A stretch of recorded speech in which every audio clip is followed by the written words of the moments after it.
தலைப்பு: the photo drama of creation. சிருஷ்டிப்பின் புகைப்பட நாடகம். பக்கம் 82. லூதர், ஸ்விங்க்லி, மெலாங்க்தோன். லூதர் ஆய்வு அறிக்கையை ஆலயத்தில் ஆணியடித்தல். லூதர் போப்பின் ஆணையை எரித்தல். ஆதி பிரஸ்பிட்டீரியரும் உடன்படிக்கையாளரும்.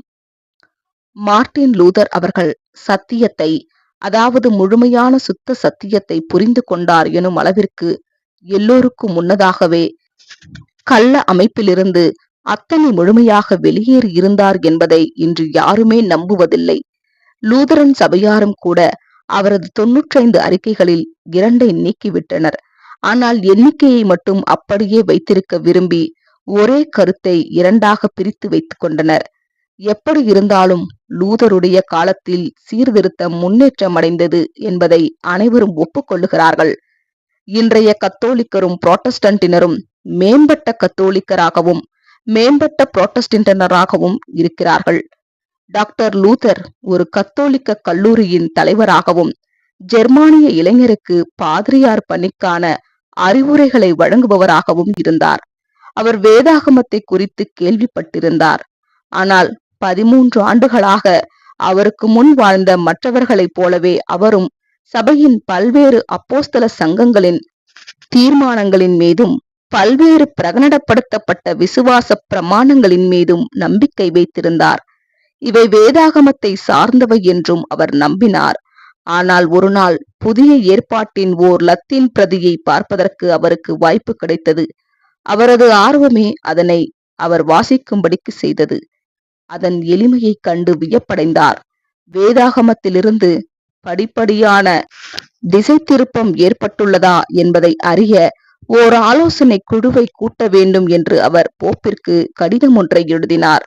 போப் அந்த ஆலோசனையை சரியான வகையில் எடுத்துக் கொள்ளவில்லை. லூதர் ஒரு வேத புரட்டர் என்று முத்திரை குத்தி அவரை பதவியிலிருந்து நீக்கி சபையிலிருந்து விலக்கி வைத்தனர். அவர்களது இந்த மோசமான அணுகுமுறையே வேதாகமத்தின் முறைகள் மற்றும் போதனைகளுக்கும் நவீன முறைகள் மற்றும் போதனைகளுக்கும் இடையே உள்ள வேறுபாட்டை அவருக்கு இன்னும் நன்றாக உணர்த்தியது.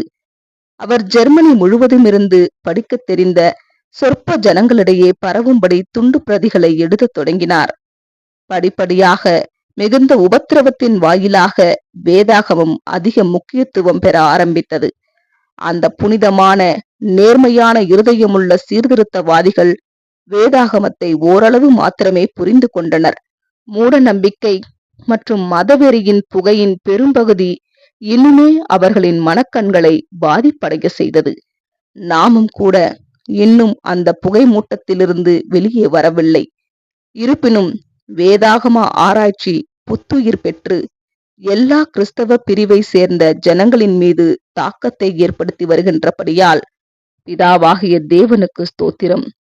பழங்காலத்தில் சிலரால் மட்டுமே வேதாகமத்தை வாசிக்க முடிந்தது என்பதையும், ஒரு வேதத்தை வாங்க நிறைய செலவாகும் என்பதையும், அப்போஸ்தலர் என்று தங்களை சொல்லிக் கொண்ட பேராயர் மற்றும் அவர்களது விசுவாச பிரமாணத்தின் மீது இருந்த தவறான நம்பிக்கையின் காரணமாக வேதாகமம் பயனற்றதாக கருதப்பட்டது என்பதையும் நினைவில் வைப்போமாக.